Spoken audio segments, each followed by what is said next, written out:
Girls அந்த வீடியோட continuity பார்க்க போகிறோம் பாருங்கள். Multinational corporation is known by various names such as global enterprise, international enterprise, world enterprise, transnational corporation. அதாவது இந்த எம்என்சி மல்டிநேஷனல் கம்பெனிக்கு வந்து நிறைய பேர் இருக்குது. அது என்னென்ன அப்படின்னு பார்த்தீங்கன்னா global enterprise, international enterprises, world enterprises, transnational corporation. So இது எல்லாமே எம்என்சி கம்பெனியோட அதர் நேம். ஓகேவா?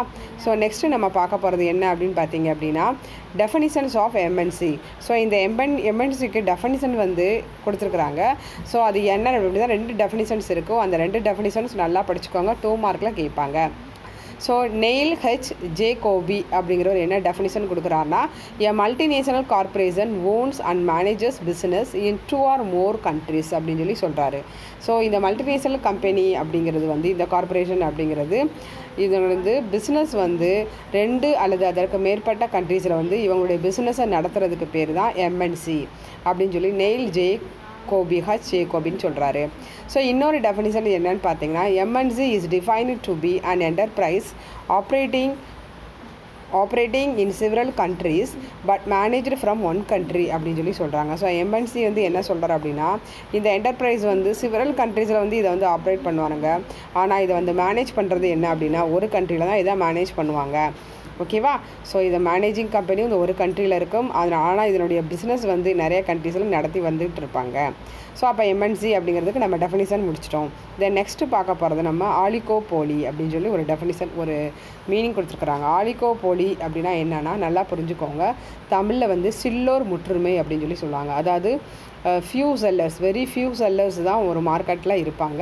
வெரி ஃபியூ செல்லர் ஒரு ப்ராடக்ட்டுக்கு சேம் ப்ராடக்ட்டுக்கு இருப்பாங்க. அதுக்கு பேர் தான் ஆலிகோபோலி அப்படின்னு சொல்லி சொல்லுவாங்க. பாருங்கள், it is a market condition where there are very few sellers in the same product line. So அதாவது ஒரே ப்ராடக்ட்டுக்கு அல்லது ஒரே சேம் ப்ராடக்ட் லைன் அப்படின்னா என்ன அர்த்தம் அப்படின்னா இப்போ ஃபார் எக்ஸாம்பிள் வந்து இப்போ டூத் பேஸ்ட் இருக்குன்னா டூத் பேஸ்ட்லேயே பெப்சோடென்ட், கோல்கேட், விக்கோ பேஸ்ட், ஓகே, இந்த மாதிரி பேஸ்ட் இருக்குது. ஸோ அப்போ வந்து இந்த மாதிரி பேஸ்ட்டுகளுக்கு வந்து சில செல்லர் மட்டும்தான் இருப்பாங்க, ஃபியூ செல்லர்ஸ் மட்டும்தான் இருப்பாங்க. ஸோ அதுக்கு பேர் தான் ஆலிகோபோலி. ஸோ அப்போ ஆலிகோபோலி அப்படின்னா அவங்க ஃபிக்ஸ் பண்ணுறது தான் ப்ரைஸ். ஸோ அது வந்து ஹை லெவலில் இருந்தாலும் அந்த ப்ரைஸை அந்த ப்ராடக்டை வந்து நம்ம கண்டிப்பாக என்ன செய்யணும் அப்படின்னா வாங்கி தான் ஆகணும். ஸோ பாருங்கள், global enterprises R the business organisation which operate in more than one country. So global enterprises அப்படிங்கிறது இது ஒரு பிஸ்னஸ் ஆர்கனைசேஷன். இவங்களுடைய பிஸ்னஸ் வந்து நிறைய கண்ட்ரீஸில் வந்து எடுத்து நடத்திட்டு வராங்க. Since they operate in more than one nation they are also called as multinational company. So அவங்களுடைய ஆப்ரேஷன் வந்து பல இடங்கள் நடந்தால் அதுக்கு பேர் தான் என்னது அப்படின்னா மல்டிநேஷனல் கம்பெனி. ஸோ ஒரு பிஸ்னஸோட ஆப்ரேஷன் வந்து ஒரு கண்ட்ரியில் ஹோம் கண்ட்ரியாக இருக்கும். ஸோ அந்த பிஸ்னஸோட அந்த ஹெட் குவார்ட்டர்ஸோட பிஸ்னஸ் வந்து பல நாடுகளில் பல கண்ட்ரீஸில் நடந்தால் அதுக்கு பேர் தான் எம்என்சி அப்படின்னு சொல்லி சொல்லுவாங்க. ஓகே, இப்போ எம்என்சினா அவங்களுக்கு என்னென்னு புரிஞ்சிருக்கும். எக்ஸாம்பிள் வந்து பெப்சி, கொக்கோகோலா கம்பெனி ஞாபகம் வச்சுக்கோங்க. ஸோ இப்போ வந்து அந்த பெப்சி, கொக்கோகோலா கூல்ட்ரிங்க்ஸ் வந்து ரொம்ப வந்து இல்லை கிடையாது, அதில் வந்து பூச்சிக்கொல்லி மருந்து கலந்துருக்குன்னு அதை பேன் பண்ணிட்டாங்க. பட் அதோட ப்ராடக்ட் பொவன்டோ இதெல்லாமே அவங்களுடைய ப்ராடக்ட் தான். ஸோ வேறு பேரில் வந்து அவங்க வந்து கொண்டு வந்துட்டு இருக்கிறாங்க. ஓகேவா? ஸோ இப்போ நம்ம நெக்ஸ்ட்டு பார்க்க போகிறது advantages and disadvantages of MNC. First we see about advantages. So first advantages is low cost labour அப்படின்னு சொல்லி சொல்கிறாங்க. அதாவது லோ காஸ்ட் லேபர் அப்படின்னா நம்ம இந்தியாவை பொறுத்த வரைக்கும் எப்படி இருக்கும் பார்த்திங்கன்னா ரொம்ப வேலையில்லா திண்டாட்டம் அதிகமாக இருக்கும்.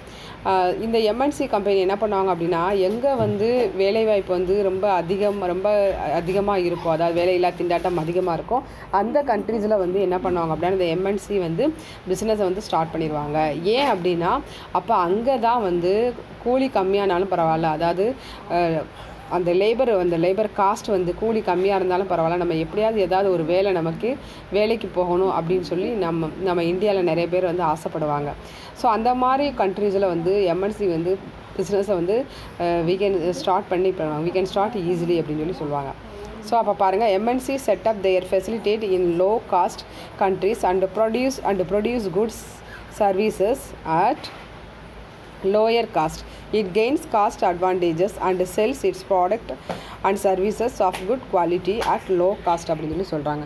ஸோ இந்த எம்என்சி வந்து ரொம்ப ஒரு மினிமம் லேபர் காஸ்ட் வந்து கொடுக்குற கண்ட்ரீஸில் வந்து தன்னுடைய பிரான்ச்சஸை வந்து என்ன செய்வாங்க அப்படின்னா ஆரம்பித்து அங்கே வந்து என்ன பண்ணிவிடுவாங்கன்னா அவங்களுடைய குட்ஸை வந்து சேல்ஸ் பண்ணுவாங்க.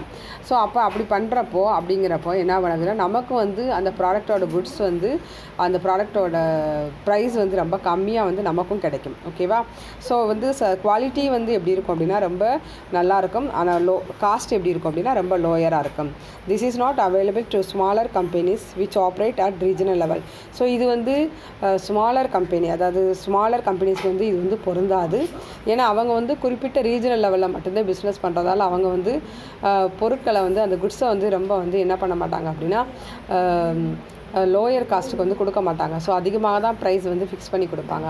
ஆனால் எம்என்சி அப்படிங்கிறது வந்து எல்லா இடங்களையும் அவங்களுடைய ப்ராடக்டை வந்து சேல்ஸ் பண்ணுறதுக்காக பிரான்ச்சஸ் வச்சுருக்கிறதால அவங்க வந்து அவங்களுடைய ப்ராடக்டை குவாலிட்டியான குட்ஸாக இருந்தாலும் கம்மியான ப்ரைஸில் வந்து கொடுக்குறாங்க. Then second advantages quality product. The resources, experience and expertise of MNC in the sphere of research and development enables the host country to establish its research and development system, which helps it in producing quality goods and services at least possible cost அப்படின்னு சொல்லி சொல்கிறாங்க. அதாவது இந்த MNC company வந்து அவங்களுடைய resources அவங்கக்கிட்ட இருக்கக்கூடிய experience, அவங்கக்கிட்ட உள்ள ரிசோர்ஸஸ், அவங்ககிட்ட உள்ள எக்ஸ்பர்ட்ஸ் இவங்களெல்லாம் வச்சு என்ன பண்ணுறாங்க அப்படின்னா அந்த மாதிரி கம்பெனிஸோடு இவங்க வந்து ஒரு ரிசர்ச் பண்ணி அதுக்கேற்ற மாதிரி வந்து பிளான் போட்டு ரொம்ப குவாலிட்டியாக வந்து குட்ஸை வந்து என்ன பண்ணுறாங்க அப்படின்னா மக்களுக்கு கொண்டு போய் சேர்க்குறாங்க அப்படின்னு சொல்லி சொல்கிறாங்க. ஸோ இதனால் ப்ரொடக்ஷன் காஸ்ட், உற்பத்தி செலவுன்னு சொல்லுவாங்க, அது ரொம்ப கம்மியாக இருக்கிறதால ப்ரைஸை வந்து குவாலிட்டியோட ப்ரைஸை வந்து ரொம்ப கம்மி பண்ணி நமக்கு வந்து கொடுக்குறாங்க. ஸோ இது வந்து நமக்கு ஒரு அட்வான்டேஜஸ் அப்படின்னு சொல்லி சொல்கிறாங்க. தென் தேர்ட் ஒன் பார்த்திங்கன்னா proper use of ideal resources அப்படின்னு சொல்லி சொல்கிறாங்க. அதாவது ஒரு பயன்படுத்தப்படாத வளங்களை வந்து முறையாக வந்து இந்த எம்என்சி கம்பெனி வந்து பயன்படுத்துகிறாங்க அப்படின்னு சொல்லி சொல்கிறாங்க. பாருங்கள், because of their advanced technical knowledge MNC are in a position to properly utilise ideal physical and human resources of the host country. The result in an increase in the national income of the host country அப்படின்னு சொல்லி சொல்கிறாங்க.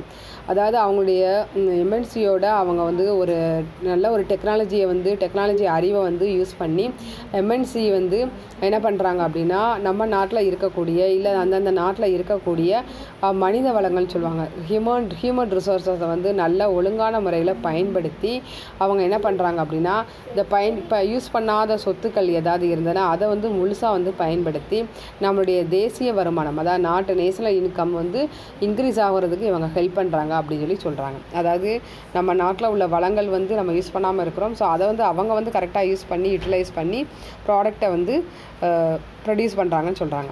Then fourth one பாருங்கன்னா improvement in balance of payment position.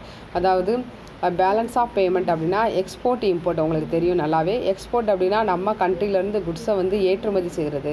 Import அப்படின்னா other கண்ட்ரீஸ்லேருந்து நம்ம குட்ஸை வந்து இறக்குமதி பண்ணுறது. So அப்போ இந்த பேலன்ஸ் ஆஃப் பேமெண்ட் அப்படிங்கிறது எக்ஸ்போர்ட் இம்போர்ட் இது ரெண்டுமே ஈக்குவலாக இருக்கிறது. அதை எக்ஸ்போர்ட் பண்ணுறதுக்கும் நம்ம கரன்சி யூஸ் பண்ணுவோம், இம்போர்ட் பண்ணுறதுக்கும் நம்ம கரன்சி யூஸ் பண்ணுவோம். ஸோ கரன்சிங்கிறது பொதுவாக நம்ம எல்லாருமே எல்லா கண்ட்ரீஸாலேயும் அக்செப்ட் பண்ணக்கூடிய ஒரு இதுதான். ஸோ அந்த கரன்சி என்னென்னு பார்த்தீங்கன்னா டாலர். ஸோ இந்த டாலர் வந்து எல்லாராலையும் பொதுவாக எல்லா கண்ட்ரியாலையும் பொதுவாக ஏற்றுக்கொள்ளப்பட்ட ஒரு கரன்சி இந்த டாலர் அப்படிங்கிறது. ஸோ அப்போ எம்என்சி அப்படிங்கிறது வந்து இந்த பேலன்ஸ் ஆஃப் பேமெண்ட்டை வந்து இம்ப்ரூவ்மெண்ட் பண்ணுறதுக்கு ஹெல்ப் பண்ணுது அப்படின்னு சொல்லி சொல்கிறாங்க.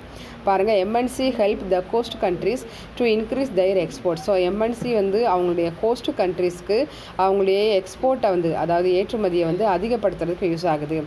Search they help the host country to improve upon its balance of payment position.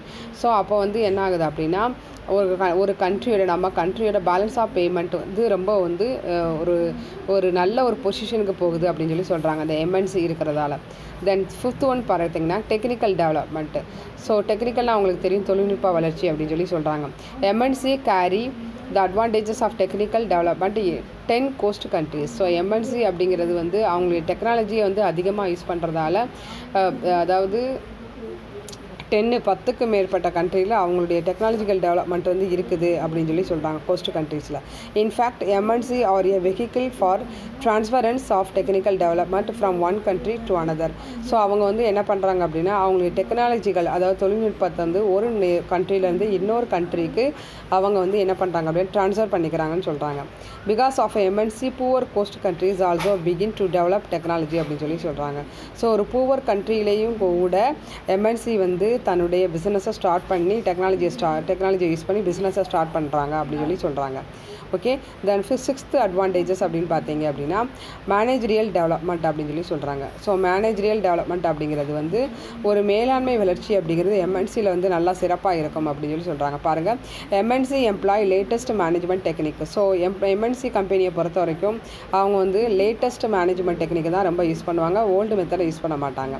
People employed by MNCs do a lot of research in management. So இந்த எம்என்சி கம்பெனியில் work பண்ணக்கூடிய மேனேஜ்மெண்ட் எப்பயுமே எப்படி இருப்பாங்க அப்படின்னா ரொம்ப ஒரு லாட் ஆஃப் ரிசர்ச் அவங்கக்கிட்ட இருக்கும், ரொம்ப அதிகமான வளங்களை பயன்படுத்துவாங்க. In a way they help to professionalise management along latest lines of management theory and practice. So அவங்க வந்து அவங்களுடைய ப்ரொஃபஷனலில் வந்து மேனேஜ்மெண்ட் ப்ரொஃபஷனலில் வந்து அதாவது ஏதோ ஒரு டெசிஷன் எடுக்கிறதா இருந்தாலும் சரி, ஏதோ ப்ராடக்டை வந்து அவங்க வந்து மேனுஃபேக்சர் பண்ணுறதா இருந்தாலும் சரி, அவங்களுடைய ப்ராடக்ட் லைனில் வந்து அவங்க மேனேஜ்மெண்ட் லைனில் வந்து எப்படி பண்ணுவாங்கன்னா அப்படின்னா தியரி அண்ட் ப்ராக்டிக்கல் தான் யூஸ் பண்ணுவாங்க. This leads to managerial development in host countries. So அதனால் இவங்க வந்து அவங்களுடைய கோஸ்ட் கண்ட்ரீஸில் வந்து இது என்ன ஆகுது அப்படின்னா அதுக்கு மேலே டெவலப் ஆகுது அப்படின்னு சொல்லி சொல்கிறாங்க. ஓகேவா, அதாவது ரொம்ப நல்ல ஒரு சிறப்பான மேனேஜரியல் வந்து எம்என்சி கம்பெனியில் இருக்கும் அப்படின்னு சொல்லி சொல்கிறாங்க. நிர்வாகம் வந்து கரெக்டாக இருக்கும்னு சொல்லி சொல்கிறாங்க. தென் 7th ஒன் பார்த்திங்க அப்படின்னா எண்ட் ஆஃப் லோக்கல் மோனோபோலிஸ் அப்படின்னு சொல்லி சொல்கிறாங்க. எண்ட் ஆஃப் லோக்கல் மோனோபோலி அப்படின்னா அங்கே சர்வாதிகாரம் அப்படிங்கிறது வந்து கண்ட்ரோல் பண்ணப்படுத்துது அப்படின்னு சொல்லி சொல்கிறாங்க. The entry of MNC leads to competition in the host countries. So MNC வந்து நம்ம கண்ட்ரிக்குள்ளேயோ இல்லை வேறு கண்ட்ரிக்குள்ளேயோ என்ட்ரு ஆகிறதால நிறைய வந்து காம்படிஷன் வந்து அதிகமாக வந்து தூண்டப்படுது அப்படின்னு சொல்லி சொல்கிறாங்க. Local monopolies of the host countries either start improving their product or reduce their prices. So MNC வந்து நம்ம கண்ட்ரிக்குள்ளே வர்றதால இந்த லோக்கல் கம்பெனிஸ் இருப்பாங்களே, நம்ம கண்ட்ரிக்குள்ளே இருக்கிற கம்பெனிஸ் வந்து என்ன பண்ணுவாங்க அப்படின்னா அவங்களுடைய ப்ராடக்டை வந்து நல்லா இம்ப்ரூவ் பண்ணி ப்ரைஸை வந்து கம்மி பண்ணி விற்க முயற்சி பண்ணுவாங்க. ஏன்னா இவங்க ப்ராடக்டை விட்டுட்டு நம்ம அவங்க ப்ராடக்டை வாங்கக்கூடாது அப்படிங்கிறதுல அவங்க வந்து அதில் வந்து கவனம் செலுத்துவாங்க. Thus MNC put an end to exploitative trade practices of local monopolist. So இந்த மாதிரி எம்என்சி அப்படிங்கிறது வந்து ட்ரேடு ப்ராக்டிஸை வந்து லோக்கல் மோனோபோலிஸ்ட்டை வந்து இம்ப்ரூவ் பண்ண யூஸ் ஆகுது. as a matter of fact MNC compel domestic companies to improve their efficiency and quality. So அப்போ எம்என்சிங்கிறது நம்ம கண்ட்ரிக்குள்ளே வந்ததால் நம்ம லோக்கல் கம்பெனிஸ் வந்து என்ன பண்ணுறாங்க அப்படின்னா அவங்களுடைய ப்ராடக்டை வந்து என்ன பண்ணுறாங்க அப்படின்னா நல்ல ஒரு தரமானவா ப்ராடக்டாக வெளியில் கொண்டு வர நினைக்கிறாங்க. In India, many Indian companies acquired ISO 9000 quality certificate due to fear of the competition posed by MNC. அதாவது இந்தியாவில் வந்து பார்த்திங்கன்னா நிறைய கம்பெனிஸ் வந்து இந்த ISO சர்டிஃபிகேட் வாங்கியிருக்கிறாங்க, 9000 குவாலிட்டி சர்டிஃபிகேட் வாங்கியிருக்காங்க. எதுக்காக அப்படின்னா இந்த எம்என்சி கம்பெனி உள்ளே வந்து அவங்களுடைய ப்ராடக்ட்டை அதிகமாக சேல்ஸ் பண்ணிடுவாங்க, நம்ம ப்ராடக்ட்டை மக்கள் வாங்க மாட்டாங்க அப்படிங்கிற ஒரு பயத்திலேயே குவாலிட்டியான குட்ஸை வந்து அவங்க ப்ரொடியூஸ் பண்ண ஆரம்பிச்சிட்டாங்க அப்படின்னு சொல்லி சொல்கிறாங்க லோக்கலில் உள்ளவங்க. ஓகேவா. தென் 8th ஒன் பார்த்திங்கன்னா improvement in standard of living. So மக்களுடைய வாழ்க்கை தரம் வந்து இந்த எம்என்சி கம்பெனியெல்லாம் உயருதுன்னு சொல்கிறாங்க. By providing super quality product and services, MNC helps to improve the standard of living of people of coast countries. இது உண்மைதான். நம்மளே பாருங்கள், நிறைய வந்து பெப்சி கோக் இதெல்லாம் குடித்தாதான் நம்மளுடைய லைஃப் ஸ்டைல் நல்லாயிருக்கும். நம்ம வந்து நல்லா வந்து ஒரு கெத்துக்காக கூட அதை வந்து குடிப்பாங்க. ஸோ எம்என்சி கம்பெனியோட ப்ராடக்டை யூஸ் பண்ணுறதே வந்து எதுக்கு அப்படின்னா ரொம்ப ஒரு நம்மளுடைய ஸ்டாண்டர்ட் ஆஃப் லிவிங்கை வந்து கூட்டிக்கிறதுக்காக நம்ம வந்து அந்த எம்என்சி கம்பெனியோட ப்ராடக்டை வந்து நம்ம யூஸ் பண்ணுறோம் அப்படின்னு சொல்லி சொல்கிறாங்க. த 9th அட்வான்டேஜஸ் அப்படின்னு பார்த்தீங்க அப்படின்னா promotion of international brotherhood and culture அப்படின்னு சொல்லி சொல்கிறாங்க. அதாவது ஒரு பிரதர்ஹுட் அப்படின்னா ஒரு இன்டர்நேஷ்னல் அளவில் உள்ள சகோதரத்துவத்தையும் ஒரு கலாச்சாரத்தையும் கல்ச்சரையும் நம்ம அந்த எம்என்சி வந்து வளர்க்குது அப்படின்னு சொல்லி சொல்கிறாங்க. அதாவது காக்கிறது, ப்ரமோஷன் கொடுக்குதுன்னு சொல்லி சொல்கிறாங்க. MNC integrate economies of various nations with the world economy அப்படின்னு சொல்லி சொல்கிறாங்க. ஸோ இந்த எம்என்சி அப்படிங்கிறது ஒரு வேர்ல்டு எக்கனாமி, உலக பொருளாதாரத்தை ஆர்கனைஸ் பண்ணக்கூடிய ஒரு நிறுவனமாக இது இருக்குது. Through their international dealing, MNC promote international brotherhood and culture and pave way for world peace and prosperity. So அதாவது இந்த எம்என்சி கம்பெனி அப்படிங்கிறது வந்து எல்லா கண்ட்ரீஸ்குள்ளேயும் இவங்க பிஸ்னஸை நடத்துகிறதா, எல்லா நாட்டுக்குள்ளேயும் அந்த ஒரு கலாச்சாரத்தை வந்து இவங்க வந்து பாதுகாக்கிறாங்க அப்படின்னு சொல்லி சொல்கிறாங்க. அதே மாதிரி வேர்ல்டு ஃபுல்லாக ஒரு அமைதியும் ஒரு பிரதர்ஹுட் ஒரு சகோதரத்துவமும் எல்லா நாட்டிலையும் வந்து அப்படின்னா வழிவகுக்குன்னு அர்த்தம். ஒரு வழிவகுக்கிறதுக்கு இந்த எம்என்சி கம்பெனி வந்து யூஸ்ஃபுல்லாக இருக்குது அப்படின்னு சொல்லியிருக்காங்க. ஓகே கேர்ள்ஸ், இந்த வீடியோ இதோட முடிச்சுக்கலாம். இந்த வீடியோவில் நம்ம என்னென்ன பார்த்தோம் அப்படின்னா எம்என்சி கம்பெனினா என்னன்னு பார்த்தோம். ஸோ எம்என்சி அப்படிங்கிறது is nothing but it is a multinational corporation won't and manage business in 2 or more countries அப்படின்னு சொல்லி பார்த்தோம்.